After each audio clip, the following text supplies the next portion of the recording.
Hi ನಮಸ್ಕಾರ, ಇದು Suman TV special. ನಾನು ಅವಿನಾಶ್ ಶಿವ. ಧನ್ವೀರ್ ನಿಮಗೆಲ್ಲ ಗೊತ್ತಿರೋ ಹಾಗೆ ದರ್ಶನ್ ಅವರ ಆಪ್ತ ಬಳಗದಲ್ಲಿ ಗುರುತಿಸಿಕೊಂಡಿರುವಂಥ ನಾಯಕ. ಜೊತೆಗೆ ತಮ್ಮ ಸಿನಿಮಾ ಮೂಲಕ ತಮ್ಮ ಹೈಟ್ ಇರ್ಬೋದು, ಒಂದು ಬಾಡಿ ಲ್ಯಾಂಗ್ವೇಜ್ ಅಥವಾ ತಮ್ಮ ಮಾಸ್ ಸಿನಿಮಾ ಮೂಲಕ ಈಗಾಗಲೇ ಒಂದು ಮಟ್ಟದ ರಿಜಿಸ್ಟರ್ ಮಾಡಿದ್ದಾರೆ ಅವರ ಫ್ಯಾನ್ ಫಾಲೋಯಿಂಗಲ್ಲಿ. ಸೊ ಈಗ ಹಯಗ್ರೀವ ಇವತ್ತು ಫೆಬ್ರವರಿ 27ಕ್ಕೆ ರಾಜ್ಯಾದ್ಯಂತ ರಿಲೀಸ್ ಆಗಬೇಕಾಗಿತ್ತು. ಆದರೆ ಒಂದಷ್ಟು ಸಮಸ್ಯೆ ಮೊದಲ ದಿನಾನೇ ಬಂದಿದೆ.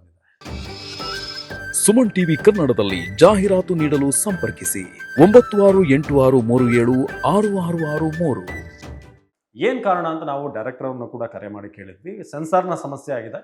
ಸೊ ಆರಂಭದಲ್ಲಿ 10:30 ಶೋ ಹಾಗೆ 1:30 ಶೋ ಎರಡೂ ಕೂಡ ಕ್ಯಾನ್ಸಲ್ ಆಗಿದೆ. 4:15 ನಂತರ ಸ್ಟಾರ್ಟ್ ಅಂತಿತ್ತು. ಬಟ್ ನಾವು ಡೈರೆಕ್ಟರ್ ರಘು ಅವ್ರನ್ನ ಕೇಳಿದಾಗ ಇಲ್ಲ 10:30 ಮಾತ್ರ, 1:30 ಶೋ ಯಥಾವತ್ತಾಗಿರುತ್ತೆ ಅಂತ. ಸಾಮಾನ್ಯವಾಗಿ ಪರಿಸ್ಥಿತಿ ಹೇಗಾಗಿದೆ ಅಂತಂದ್ರೆ, ಈಗ ಪ್ರೇಕ್ಷಕರು ಚಿತ್ರಮಂದಿರಕ್ಕೆ ಬರೋದೇ ದೊಡ್ಡ ಚಾಲೆಂಜ್ ಆಗಿದೆ. ಅಂಥದ್ರಲ್ಲೂ ನಿಮಗೆ ಮಾರ್ನಿಂಗ್ ಶೋ, ಆ ಎರಡನೇ ಶೋ ಇರುತ್ತಲ್ಲ, ಎರಡೂ ಕೂಡ ಬಹಳ ಮುಖ್ಯ ನಿಮ್ಮ ಕಲೆಕ್ಷನ್ ವಿಚಾರದಲ್ಲಿ. ನಿಮ್ಮ ಟ್ರೂ ಹಾರ್ಡ್ ಕೋರ್ ಫ್ಯಾನ್ಸ್ ಏನಿರ್ತಾರೆ ಅವರು ಮೊದಲ ದಿನ ಎರಡನೇ ದಿನ ಬರುವಂಥದ್ದು ವಾಡಿಕೆ. ಆ ಒಂದು ಶೋ ಕ್ಯಾನ್ಸಲ್ ಆದರೆ ಅದು ಕೂಡ ಒಂದು ಥಿಯೇಟರ್ ಅಲ್ಲ, ಇಡೀ ರಾಜ್ಯಾದ್ಯಂತ ಅಂತಾರೆ, ಅದು ದೊಡ್ಡ ಸಮಸ್ಯೆ ಆಗುತ್ತೆ. ಸೊ ಏನು ಸಮಸ್ಯೆ ಅಂತ ನಾವು ಕೇಳಿದಾಗ ಸೆನ್ಸಾರ್ ಪ್ರಾಬ್ಲಮ್ ಒಂದಷ್ಟು ಕಟ್ಸಿತ್ತು ಅಂತ. ನಿಮಗೆಲ್ಲ ಗೊತ್ತಿರೋ ಹಾಗೆ ಹಯಗ್ರೀವ ಹೆಸರೇನಿದೆ. ಸೊ ಈ ಹೆಸರಲ್ಲಿ ದೇವರ ಹೆಸರಿದೆ, ಪೌರಾಣಿಕ ವಿಚಾರ ಇದೆ, ಕ್ರೈಮ್ ಕೂಡ ಬರುತ್ತೆ, ಲವ್ ಸ್ಟೋರಿ ಬರುತ್ತೆ. ಇದೆಲ್ಲವೂ ಕೂಡ ಬ್ಲೆಂಡ್ ಆಗಿರುವಂಥ ಒಂದು cinema, complete package cinema Hayagriva ಅಂತ ಡೈರೆಕ್ಟರ್ ಕೂಡ ಹೇಳ್ತಾ ಇದ್ರು. ಅದರಲ್ಲಿ ಬರುವಂಥ ಪ್ರಶ್ನೆ ಏನು ಅಂತಂದರೆ, ಧನ್ವೀರ್ ಅವ್ರನ್ನ ಏನಾದರೂ ಟಾರ್ಗೆಟ್ ಮಾಡಲಾಗ್ತಿದೆಯಾ ಅನ್ನೋದು. ಯಾಕಂದರೆ ನಾನು ಈ ಸೆನ್ಸಾರ್ ವಿಚಾರ ಬಿಟ್ಟು ಮಾತನಾಡ್ತಾ ಇರೋದು. ಬೇರೆ ಬೇರೆ ವಿಚಾರಗಳ ಬಗ್ಗೆ ಇತ್ತೀಚೆಗೆ ಪ್ರೆಸ್ ಮೀಟಲ್ಲೂ ಕೂಡ ಮಾತನಾಡಿದರು, ಡೈರೆಕ್ಟರ್ ಕೂಡ ಮಾತನಾಡಿದರು. ಜೊತೆಗೆ ಫಾರ್ ಎಕ್ಸಾಂಪಲ್ ಹಿಂದೆ ನಾವು ನೋಡ್ತಾ ಇದ್ವಿ, ಕೆಲವೊಂದು ಸಿನಿಮಾಗಳು ಬರಬೇಕಾದ್ರೆ ಒಂದು ಸಿನಿಮಾದ ಹೀರೋ ಫ್ಯಾನ್ಸ್ಗಳು ಇನ್ನೊಂದು ಸಿನಿಮಾದ ಒಂದು ಕಾಲು ಎಳೆಯೋದು, ಅದರ ಪೈರಸಿ ಮಾಡೋದು, ಇಂಥದ್ದೆಲ್ಲ ಆಗಿದೆ. ಅದಕ್ಕೆ ಓಪನ್ ಆಗಿ ಚಾಲೆಂಜ್ ಹಾಕೋದೆಲ್ಲವೂ ಕೂಡ ನಾವು ನೋಡಿದ್ದೀವಿ. ಆದರೆ ದರ್ಶನ್ ಅವರ ಸುತ್ತಮುತ್ತ ಯಾರ್ಯಾರು ಆಪ್ತರು ಅಂತ ಗುರುತಿಸ್ಕೊಂಡಿದ್ರು, ಅವರು ಜೈಲಿಗೆ ಹೋದಂಥ ಸಂದರ್ಭದಲ್ಲಿ ನೀವು ನೋಡಿದರೆ ಎಷ್ಟು ಜನ ಅವ್ರ ಜೊತೆ ನಿಂತರು ಅಂತಂದರೆ, ಅದರಲ್ಲಿ ಧನ್ವೀರ್ ಪ್ರತಿಯೊಂದರಲ್ಲೂ ಕೂಡ, ಪ್ರತಿಯೊಂದು ಸಂದರ್ಭದಲ್ಲೂ ಕೂಡ ಅವರ ಫ್ಯಾಮಿಲಿ ಜೊತೆ ನಿಂತರು. ದರ್ಶನ್ ಅವರು ಜೈಲಿಂದ ಹೊರಬರಬೇಕಾದ್ರೆ ಅವ್ರನ್ನ ಆಗಾಗ ಜೈಲಿಗೆ ಭೇಟಿ ಕೊಡುವಂಥ ಸಂದರ್ಭದಲ್ಲಿ ದರ್ಶನ್ ಇದ್ರು. ಹಾಗಾಗಿ ದರ್ಶನ್ ವಿಚಾರವಾಗಿ ಬಹಳ ಹಾನೆಸ್ಟ್ ಇರುವಂಥ ಧನ್ವೀರ್ ಅವರ ಸಿನಿಮಾ ರಿಲೀಸ್ ಆಗಬೇಕಾದ್ರೆ ಅವರು ಕೂಡ ಇನ್ಸ್ಟಾಗ್ರಾಮಲ್ಲಿ ಪೋಸ್ಟ್ ಮಾಡಿದ್ರು. ಅಂದರೆ ಅವರ ಪರವಾಗಿ ಅವರ ಪತ್ನಿ ವಿಜಯಲಕ್ಷ್ಮಿ ಅವರು ದರ್ಶನ್ ಅವರ ಅಕೌಂಟಿಂದ ಪೋಸ್ಟ್ ಮಾಡಿದ್ರು, ಆಲ್ ದ ಬೆಸ್ಟ್ ಹೇಳಿದರು, ಥಿಯೇಟರ್ ಲಿಸ್ಟನ್ನು ಕೂಡ ಹಾಕಿದರು. ಆದರೆ ಮೊನ್ನೆ ಸಮೃದ್ಧಿ ಮಂಜುನಾಥ್, ಹಯಗ್ರೀವದ ಪ್ರೊಡ್ಯೂಸರ್, ಒಂದು ಮಾತನ್ನು ಹೇಳ್ತಾರೆ. ಒಬ್ಬ ದೊಡ್ಡ ಸ್ಟಾರ್ ಒಂದು ವಾಟ್ಸಪ್ ಗ್ರೂಪನ್ನೇ ಮಾಡ್ಕೊಂಡಿದ್ದಾರೆ, ಧನ್ವೀರ್ ಸಿನಿಮಾನ ಬೀಳಿಸ್ಬೇಕು, ಅಪಪ್ರಚಾರ ಮಾಡಬೇಕಂತ, ಅಥವಾ ಸಿನಿಮಾ ಗೆಲ್ಲಬಾರದು ಅಲ್ಟಿಮೇಟ್ಲಿ ಅಂತ ಟಾರ್ಗೆಟ್ ಮಾಡಲಾಗ್ತದೆ. ಇದಕ್ಕೆಲ್ಲ ನಾವು ಬಗ್ಗಲ್ಲ, ಇದಕ್ಕೆ ಅಂತ ಒಂದು ದೊಡ್ಡ ಪಡೆನೇ ರೆಡಿ ಆಗಿದೆ ಅನ್ನೋ ರೀತಿಯಾಗಿ ಅವ್ರು ಹೇಳಿದರು.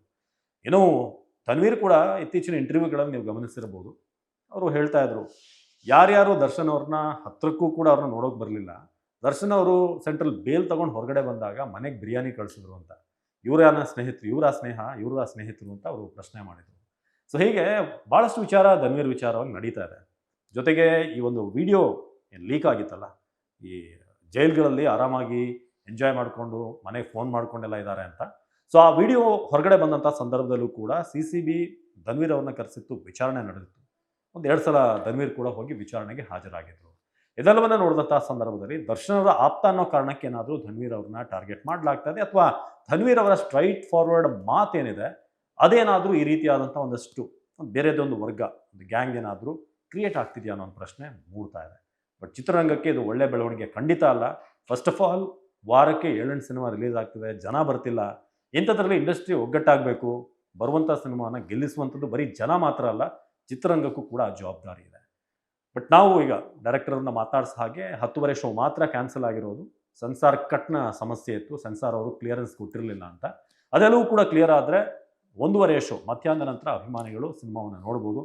ಸಹಜವಾಗಿ ದರ್ಶನ್ ಅವರು ಈಗ ಜೈಲಲ್ಲಿ ಇರುವಂಥ ಕಾರಣ ಧನ್ವೀರ್ ಅವರ ಮೂಲಕ ಅಟ್ಲೀಸ್ಟ್ ಆ ಒಂದು ಫ್ಯಾನ್ಸ್ ಏನಿರ್ತಾರೆ, ದರ್ಶನ್ ಫ್ಯಾನ್ಸ್ ಅವರು ಒಂದಷ್ಟು ಪರ್ಸೆಂಟೇಜ್ ಈ ಸಿನಿಮಾ ನೋಡೋಕೆ ಬಂದೇ ಬರ್ತಾರೆ. ಅವ್ರಿಗೂ ಒಂದಷ್ಟು ಆಸೆ ಇರುತ್ತೆ, ಧನ್ವೀರ್ ಅವರು ಇಷ್ಟರ ಮಟ್ಟಿಗೆ ನಮ್ಮ ಬಾಸಿಗೆ ಸಪೋರ್ಟ್ ಮಾಡಿದ್ದಾರೆ, ನಾವು ಅವ್ರ ಸಿನಿಮಾಗೆ ಸಪೋರ್ಟ್ ಮಾಡಬೇಕು ಅಂತ. ಸೊ ಕಾದು ನೋಡಿ, 1:30ಕ್ಕೆ ಶೋ ಸ್ಟಾರ್ಟ್ ಆಗುತ್ತೆ ಅಂತ ಹೇಳಿದ್ದಾರೆ. ಸೊ ಸಿನಿಮಾ ಸಬ್ಜೆಕ್ಟ್ ಚೆನ್ನಾಗಿದ್ದರೆ, ಕಾನ್ಸೆಪ್ಟ್ ಚೆನ್ನಾಗಿದ್ದರೆ ಖಂಡಿತ ಉಳುತ್ತೆ. ನಾವು ಹಲವಾರು ಸಿನಿಮಾ ನೋಡಿದ್ದೀವಿ, ಮೌಟ್ ಟು ಮೌಟ್, ಒಬ್ಬರಿಂದ ಒಬ್ಬರಿಗೆ ಪ್ರಚಾರ ಆದಾಗ ಸಿನಿಮಾ ಗೆಲ್ಲುತ್ತೆ. ಸೊ ಧನ್ವೀರ್ಗೆ ಒಂದು ಸಕ್ಸಸ್ನ ಅವಶ್ಯಕತೆ ಕೂಡ ಇದೆ ಈ ಪಾಯಿಂಟ್ ಆಫ್ ಟೈಮ್ನಲ್ಲಿ. ಕಾದು ನೋಡೋಣ ಏನಾಗುತ್ತೆ ಅಂತ. ಹಯಗ್ರೀವ ನೀವು ನೋಡ್ತಾ ಇದ್ದೀರಾ? ಕಮೆಂಟ್ ಮಾಡಿ ತಿಳಿಸಿ. ಇದೇ ರೀತಿಯಾದಂಥ ಇಂಟ್ರೆಸ್ಟಿಂಗ್ ವಿಚಾರಗಳಿಗೆ ಫಾಲೋ ಮಾಡ್ತಾ ಇರಿ ಸುಮನ್ ಟಿವಿ ಕನ್ನಡ.